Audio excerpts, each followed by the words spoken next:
झिया तू कौन एमती झड़ी गलु ए घरे बहु बहुत काम ऐसे काम करूचु सासू मते खाली बहु खटौची तू कहीं से बुढ़ी काम करूचु तू ससुर काम करनु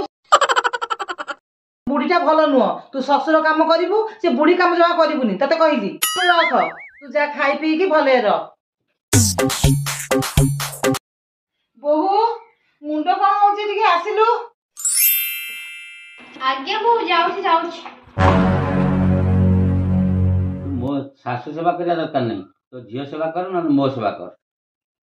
मु कोन पे न बोंगर किछि करिबिनी मु बोंगर सब काम करिबी